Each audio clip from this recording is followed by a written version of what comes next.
आज पटना पहुंचेंगे बीजेपी के राष्ट्रीय अध्यक्ष जेपी नड्डा। दोपहर 3 बजे पटना पहुंच जाएंगे। बिहार घमासान के बीच शाह ने भी कार्यक्रम रद्द कर दिया है। अमित शाह का तेलंगाना और बंगाल का दौरा रद्द है। इन सब के बीच जेपी नड्डा थोड़ी देर में रवाना होंगे बिहार के लिए और पटना पहुंचेंगे। मदिया हमारे साथ बनी हुई है लगातार। मदिया, क्या जानकारी मिल रही है दिल्ली के हलचल को लेकर, केंद्रीय आला कमान बीजेपी को लेकर? देखिए, जहां पर मैं मौजूद हूं यहां पर नजर रखना बेहद जरूरी है, क्योंकि गृह मंत्री अमित शाह का घर है। कौन मिलने आ रहा है उनसे और क्या कुछ बातचीत चल रही है, इस पे जरूर नजर रहती है। कल भी यहां पर काफी ज्यादा मूवमेंट देखा गया, क्योंकि कल चिराग पासवान उनसे मिलने के लिए पहुंचे थे। उसके तुरंत ही बाद यहां पर जेपी नड्डा जो थे वो पहुंचे थे। काफी देर मीटिंग चली, उसके बाद वो लोग निकले और उसके बाद देर रात तक जो डेवलपमेंट हुए उस हिसाब से देखा जा रहा है कि आज थोड़ी देर में जब स्थिति और साफ हो जाएगी बिहार से, और उसके बाद हो सकता है कि बाकी लोग भी बिहार पहुंचे। लेकिन अभी तक कोई भी कार्यक्रम जो है वो कंफर्म नहीं हुआ है। लेकिन यहाँ पर क्या कुछ डेवलपमेंट होता है, इसी पर फिलहाल नजर जो है वो बनी हुई है। जी बिल्कुल, तो केंद्रीय गृह मंत्री अमित शाह इस वक्त दिल्ली में मौजूद हैं। उन्होंने अपने पश्चिम बंगाल और तेलंगाना का दौरा रद्द किया और इन सब के बीच आरजेडी के खेमे से भी बड़ी खबर है। आरजेडी ने वेट एंड वॉच की पॉलिसी अपनाई है। नीतीश सरकार से समर्थन वापस आरजेडी नहीं लेगी। नीतीश को धोखेबाज साबित करने की तैयारी है। विज्ञापन आ चुका है कि काम आरजेडी ने किए, लेकिन धोखेबाजी का जो ठिकरा है वो नीतीश की पार्टी पर, नीतीश पर फूटेगा। आरजेडी विधायकों ने लालू को फैसला लेने का अधिकार दिया है कि आप जो चाहें वो निर्णय ले सकते हैं। और आरजेडी की राजनीति इस वक्त क्या है, रणनीति क्या है, वो एक बार समझ लेते हैं कि आरजेडी क्या इस वक्त कर रही है। वेट एंड वॉच की पॉलिसी पर है। सरकार से समर्थन वापस नहीं लेने का फैसला लालू प्रसाद यादव ने लिया है। नीतीश के इस्तीफे के बाद आरजेडी एक्शन में आएगी और नीतीश को धोखेबाज साबित करने की तैयारी है। बयानबाजी भी शुरू हो गई है और बयान दिए भी जा रहे हैं, लेकिन फिलहाल पहला कदम जो है वो आरजेडी नहीं उठाएगी। इन चीजों से तो यही साफ होता है। शशांक हमारे साथ जुड़ गए हैं। शशांक, ये बताइए कि जो आरजेडी वेट एंड वॉच की पॉलिसी में है, क्या उस पॉइंट पर भी काम हो रहा है कि कुछ विधायक अगर इस्तीफा दे दें, कांग्रेस के या अन्य जेडीयू से कुछ तोड़फोड़ हो जाए तो बहुमत का आंकड़ा कम हो सकता है, उस पर आरजेडी खेल करे? वो कह रहे खेला बाकी है। देखिए, जो नंबर गेम चाहिए उसमें आरजेडी लगी हुई है।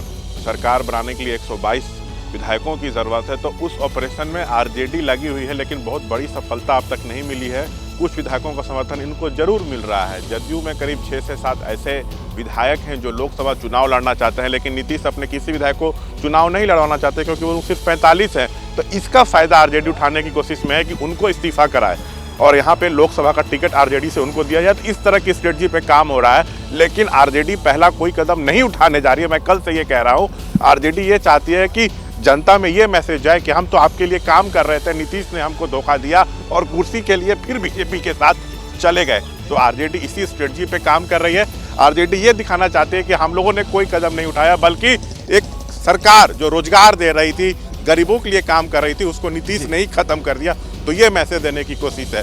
खेल होना भी होगा तो विधानसभा में होगा, जब बहुमत साबित करना होगा। बिल्कुल शशांक, और जो बात आप कह रहे हैं उस पर देखिए मोहर भी लग रही है, क्योंकि बिहार में सियासी हलचल पर आरजेडी ने विज्ञापन दे दिया समाचार पत्रों में, और इस विज्ञापन में ये बताया गया है आरजेडी की तरफ से कि जो वादे किए थे वो पूरे किए गए हैं। जो वादे हमने किए, रोजगार और जाति जनगणना का क्रेडिट भी इसमें लिया गया है। यानी कि जो उपलब्धियां सरकार की रही हैं वो आरजेडी ने बताना शुरू कर दिया है जनता को कि उपलब्धियां हमारी वजह से हैं, हम और काम करना चाहते थे लेकिन हमारे साथ धोखा हो गया है। तो ये तस्वीर सामने आ रही है। और इस बीच एक और बड़ी खबर, बिहार में चल रहे सियासी घमासान को लेकर बीजेपी सधे कदम उठा रही, लेकिन हलचल के बीच लालू यादव की बेटी ने पोस्ट किया है कि जब तक सांस बची है तब तक सांप्रदायिक ताकतों से लड़ते रहेंगे, लड़ाई जारी रहेगी। रोहिणी आचार्य का ट्वीट है, याद करिए 2 दिन पहले भी इनका ट्वीट आया था और इन्होंने उस वक्त बिना नाम लिए नीतीश कुमार पर हमला किया था कि समाजवाद हवा की तरह बदलता है। शशांक, रोहिणी आचार्य भी लगातार ट्विटर पर एक्टिव है, एक्स पर एक्टिव हैं, और एक और हमला उन्होंने किया है कि हम सांप्रदायिक ताकतों से लड़ते रहेंगे। बिल्कुल, वो आरजेडी ये दिखाएगी कि नीतीश फिर से सांप्रदायिक ताकतों की गोद में जाकर बैठ गए। आरजेडी सीधा बीजेपी को कहती है कि सीधा बीजेपी पर अटैक कर रही है और नीतीश को भी जो है हमला उस पर भी जारी है। तो आपको याद होगा कि सोशल मीडिया प्लेटफॉर्म एक्स पर रोहिणी आचार्य ने एक के बाद एक 3 पोस्ट और किए थे, जिससे नीतीश और भड़क गए थे, मामला और गर्मा गया था। आनंद पानन ने उनको अपना पोस्ट को डिलीट करना पड़ा था। तो उस पोस्ट ने आग में घी डालने का काम किया, जिसके कारण नीतीश और नाराज हो गए थे। तो लेकिन अब लगभग जब तय है कि नीतीश जा रहे हैं बीजेपी के साथ, तो अब हर तरफ से ऐड के जरिए, सोशल मीडिया के जरिए नीतीश की घेराबंदी जो है वो आरजेडी और लालू परिवार के तरफ से की जा रही है। लेकिन अब बड़ा सवाल ये है कि इस सब का काउंटर कैसे जेडीयू करेगी, ये देखना होगा, क्योंकि जेडीयू अभी साइलेंट है, वो तो जा रहे हैं बीजेपी के साथ। तो क्या कारण देंगे नीतीश कुमार, हमने क्यों पाला बदला, ये एक बड़ा सवाल है और उस पर पूरे बिहार की नजर टिकी हुई है कि आखिर नीतीश क्या ऐसा कारण गिनाने वाले हैं। बिल्कुल, और इन सब के बीच आरजेडी ने भी भूमिका बनानी शुरू कर दी है और बिहार में चल रहे सियासी घमासान को लेकर बीजेपी भी सधे कदम उठा रही है। निधि, जिस तरीके की तस्वीरें बन रही फिलहाल इस वक्त क्या चल रहा है मुख्यमंत्री आवास पर, और क्या सारे विधायक वहां पर पहुंच चुके हैं? 10 बजे की बैठक के लिए पहुंचने का क्रम जारी है।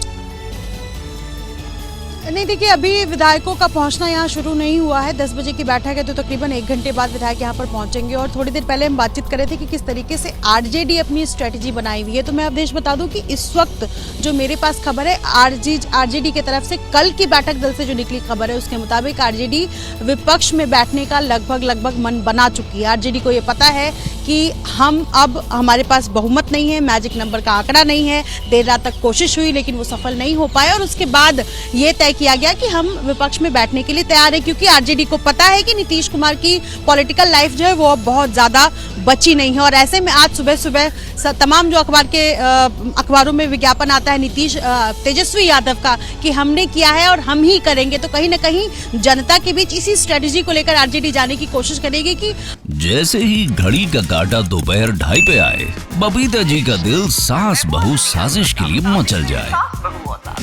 और ये है इनकी बहू, पूरे दिन ऑफिस की टेंशन हो जाए गॉन जब ये करें अपना फेवरेट शो फ्री टाइम पे ऑन। इनकी तरह आप भी देखिए अपना फेवरेट शो अपने टाइम पर और डाउनलोड कीजिए एबीपी लाइव ऐप अपने स्मार्ट टीवी पर।